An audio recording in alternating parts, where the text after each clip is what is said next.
어두운 침묵 속에서도 난 믿네. 엘리야가 거기서 떠나 사밧의 아들 엘리사를 만나니 그가 12겨릿소를 앞세우고 밭을 가는데 자기는 12째 겨릿소와 함께 있더라. 엘리야가 그리로 건너가서 겉옷을 그의 위에 던졌더니 그가 소를 버리고 엘리야에게로 달려가서 이르되 청하건대 나를 내 부모와 입맞추게 하소서. 그러한 후에 내가 당신을 따르리이다. 엘리야가 그에게 이르되 돌아가라. 내가 내게 어떻게 행하였느냐 하니라. 엘리사가 그를 떠나 돌아가서 한 겨릿소를 가져다가 잡고 소의 기구를 불살라 그 고기를 삶아 백성에게 주어 먹게 하고 일어나 엘리야를 따르며 수종들었더라. 아멘.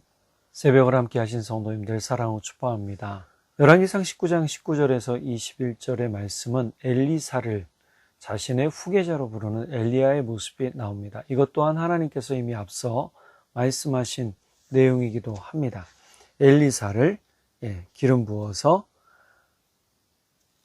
엘리야의 후계자로 삼으라라는 것이었죠.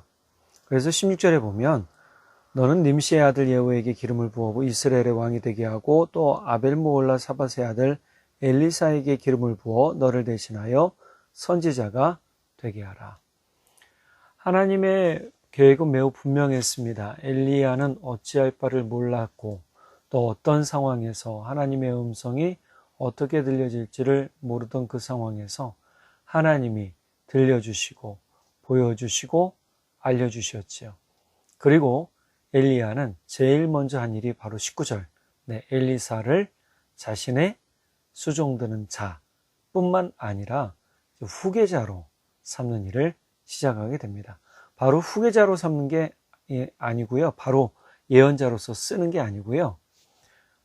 그동안 엘리야를 수종들고 엘리야한테 배우게 되죠. 우리가 이 말씀을 잘 보면 하나님의 부르심이 어떤 때, 어떻게 예정된 때, 우리가 아는 그때, 우리가 준비된 그때가 아닐 수도 있다라는 거예요. 오늘 본문에 보면 엘리사의 상황을 좀 보도록 할게요. 엘리사는 12겨릿소의 마지막 마지막 한 겨리에 소를 몰고 밭을 갈고 있었습니다. 겨리라는 것은요, 한 쌍을 의미합니다. 그러니까 두 마리가 한 쌍입니다. 즉 12겨리라는 의미는 24마리의 소가 이렇게 밭을 갈고 있었는데 이 24마리 소를 엘리사가 혼자 끌고 있던 게 아니죠. 자신의 종들에게 아마 나눠줬을 겁니다. 엘리야가 주인이었을 거고요. 나머지 11겨릿소들은 어떻게 해요? 22마리의 소는 다른 종들이 2마리씩 짝을 지어서 밭을 갈게 했더라. 그런데 이것을 또 다른 의미로 보면 겨리라는 의미는 밭의 크기를 의미한다고 합니다. 약 2,500평방미터, 제곱미터죠. 평방제곱미터의 큰 땅입니다. 한 겨리가 그 정도라는 거예요. 어마어마한 땅이죠. 이것을 12겨릿이라고 했을 땐 굉장히 많은 것이 되고 또 소라고 했을 땐 24마리가 되니까 상당한 부자였음을 알고 있습니다. 이렇게 밭을 갈고 있을 때 엘리야는 엘리사에게 다른 말 하지 않습니다. 자신의 겉옷을 엘리사에게 던집니다. 이 당시 이 던진다는 표식은 자신의 후계자로 삼겠다라는 의미이기도 합니다. 이런 부분으로 본다면 엘리사는 상당히 놀랐을 겁니다. 왜냐하면 자기가 알고 있는 엘리야가 자기를 어떻게 해요? 후계자로 삼으려 했다는 그 모습에서 깜짝 놀랐을 겁니다. 그런데 엘리사는 이거 나 지금 못합니다. 나 할 수 없습니다. 내가 어떻게 해야 됩니까? 라고 물어보지 않아요. 옷을 던졌을 때, 그 던짐받은 옷을 보았을 때, 내 자신이 받았을 때 엘리야에게 하는 말이 있습니다. 뭐라고 그럽니까? 그가 소를 버리고 엘리야에게로 달려가서 이르되 청하건대 나의 부모와 입맞추게 하소서. 그리한 후에 내가 당신을 따르리이다. 지금 엘리사는 자신의 소를 일단 팽개쳐뒀습니다. 그리고 엘리야한테 가서 입맞추고 뭐라고 얘기합니까? 내 부모에게 입맞추게 하소서. 마지막 인사하게 해달라는 겁니다. 근데 우리가 이 말씀을 좀 개혁한 걸로 보면 너 그러면 안 될 것 같은데 라는 표현으로 들리는데 그게 아니고요. 원어상으로 보면 내가 그것에 대하여 마다할 일이 무엇이겠는가? 너는 가서 그렇게 하고 와라라고 얘기를 하는 겁니다. 그래서 실제로 엘리사가 21절에 보면 자신의 집으로 돌아가서 부모와 인사하고, 그리고 자기가 몰았던 겨릿소 있잖아요. 2마리의 소를 가져다가 잡고, 소에 매어져 있던 멍에 나무 있잖아요. 그것들을 가지고 불살라서 고기를 삶아, 백성이라고 표현했는데 모든 백성은 아닐 거고요. 자기와 함께 했던 종들, 밭을 갈던 종들과 가족들과 함께 먹었을 것으로 보고 있습니다. 그런 후에 어떻게 하느냐? 엘리야를 따르게 되죠. 여러분, 우리가 하나님을 따라가는데 뒤를 돌아봐서는 안 됩니다. 예수님께서 말씀하시기를 일을 하는 자는 쟁기를 잡고 뒤를 돌아보지 않는다. 그러니까 계속 앞만 보고 가지, 얼마나 했는지, 얼만큼 했는지 조금 파고 뒤돌아보고 조금 파고 뒤돌아보고 하지 않는다는 거예요.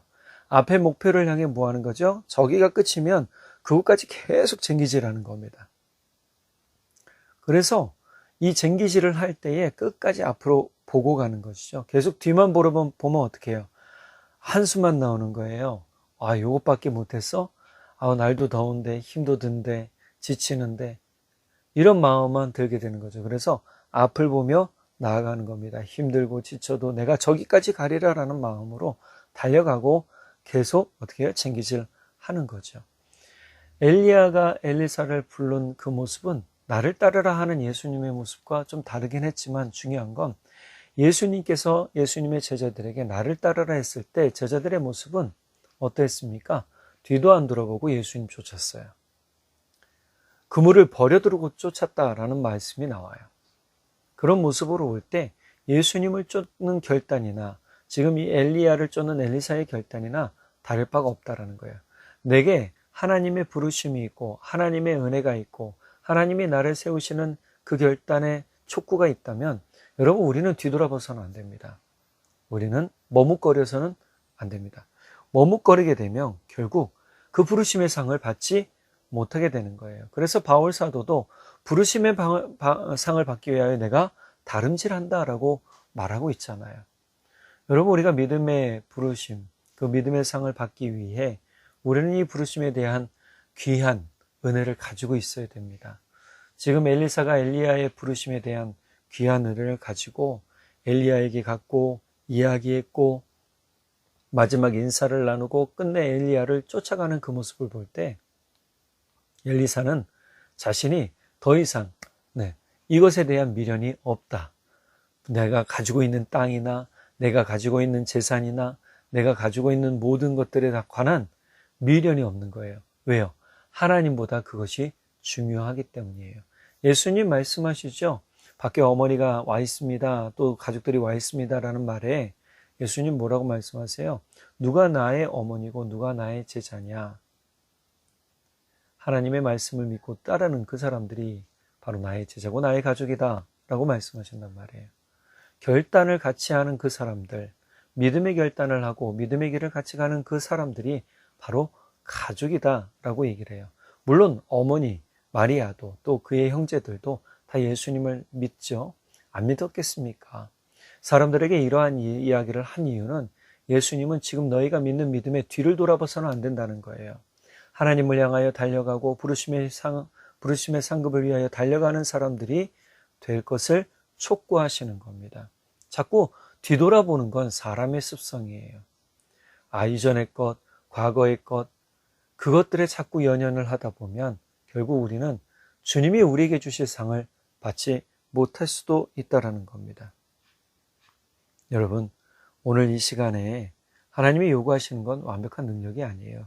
그가 얼마나 가졌고 그가 얼마나 누렸고 그가 얼마나 소유하고 있는지가 아니란 말이에요. 하나님은 하나님을 향해 결단하는 그 마음을 지금 찾고 계십니다. 그리고 그들을 향해 또 그들과 함께 바로 하나님의 나라, 하나님의 일을 이루어 가시고 하나님의 교회를 부흥시켜 가시는 겁니다. 그러니 여러분, 우리는 쟁기를 잡고 뒤를 돌아봐서는 안 됩니다. 쟁기를 잡았으면 일단 어떻게 해야 됩니까? 열심히 갈고 땅을 뒤집어 엎고 단단한 흙을 부수고 앞으로 나아가야 되는 것이죠. 우리가 완벽하다 해서 부르신 게 아니라는 사실을 우린 좀 깨달아야 돼요. 왜냐하면 앞서 엘리야의 그 이야기를 우리가 들었잖아요. 갈멜산에서 하나님의 놀라운 능력을 보여주었고 하나님의 능력 가운데 그 모든 바알 선지자, 아세라 선지자를 죽였고 그 다음에 아주 개선장군처럼 자기가 아합보다 먼저 뛰어가 왕궁에 도착했는데 도착하고 보니 이세벨이 사안을 보내 엘리야를 죽이겠다는 말에 완전히 주눅들어서 도망쳤잖아요. 그리고 나서 한 말이 뭐라고요?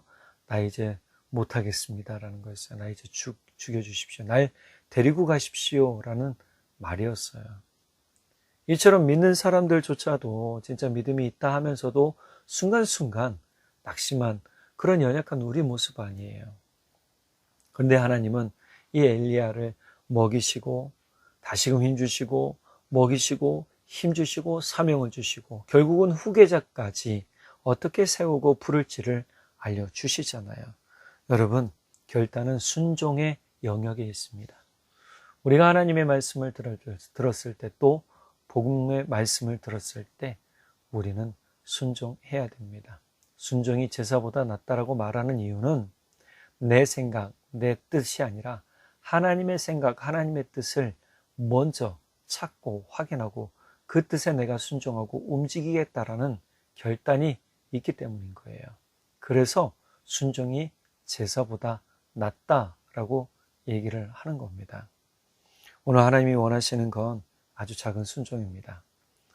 하나님이 여유가 없으시겠습니까? 앞서 엘리야가 너 그러면 이제 나랑 제자 관계 못해 라고 말하지 않잖아요. 자신에게 힘 주셨던 하나님을 생각하며 엘리야에게 너그럽게 대하는 엘리사에게 너그럽게 대하는 엘리야의 모습을 보면 우리가 은혜를 받은 자로서 은혜를 베풀어주고 사랑 가운데 기다려주고 넉넉한 은혜로 받아주고 포용해주는 것들이 반드시 필요하다라는 것이었죠. 그래서 야고보서 1장 22절에도 말씀을 행하는 사람이 되라라고 자꾸 촉구하는 거예요. 여러분, 우리가 말씀을 들었을 때 결단해야 됩니다. 이 결단에 은혜가 있다면 반드시 하나님은 하나님의 때에 하나님의 시간에 하나님의 능력과 은혜로 그 결단한 사람들과 함께 행하시고 일을 이루시고 그의 삶을 더욱더 아름답게 더욱더 존귀하게 만들어 주실 것을 믿습니다. 여러분, 하나님의 부르심은 선택받은 소수에게만 주어지는 게 아니에요. 또한 특권도 아닙니다. 중요한 것은 부르심의 크기가 아니라 부르심 앞에 순종으로 응답하는 우리의 결단입니다. 하나님은 오늘도 순종하는 사람을 통해 자신의 일을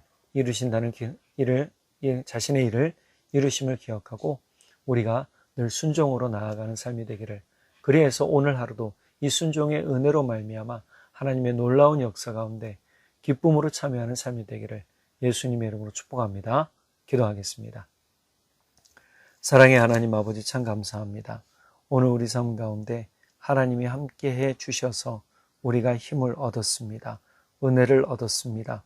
능력을 얻었습니다. 우리가 한 것이 아닙니다. 하나님이 우리와 함께 하심으로 말미암아 우리가 이런 은혜를 얻었습니다. 주님, 우리가 자랑할 것은 그래서 아무것도 없습니다.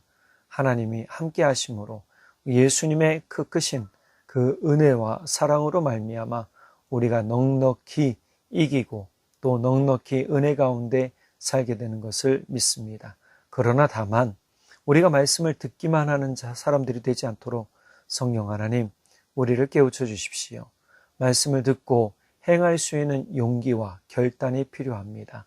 오늘 엘리야가 엘리사를 부를 때 엘리사는 결단하고 바로 행동에 옮겼습니다. 그 어떤 말도 그 어떤 요구도 없었는데 옷을 던진 것 하나만으로 엘리사는 그 뜻을 알고 바로 순종했습니다. 오늘 우리에게도 그러한 은혜가 있게 하시고 우리가 주의 뜻, 주의 말씀, 주의 사랑 가운데 순종하는 자 되어 주의 일을 함께 이루어가며 우리 삶 가운데 주의 놀라운 역사와 은혜가 나타나고 증거되어지도록 우리를 사용해 주십시오. 주님의 크신 은혜와 사랑을 감사드리며 우리 주님 예수님의 이름으로 기도드렸습니다. 아멘. 진짜 이른 새벽부터 늦은 저녁까지 수고하고 애쓰신 우리 성도님들 오늘도 건강 주의하시고요. 또 힘내시고 주님과 함께 동행하시는 우리 모두가 되기를 간절히 바랍니다. 사랑하고 축복합니다. 믿음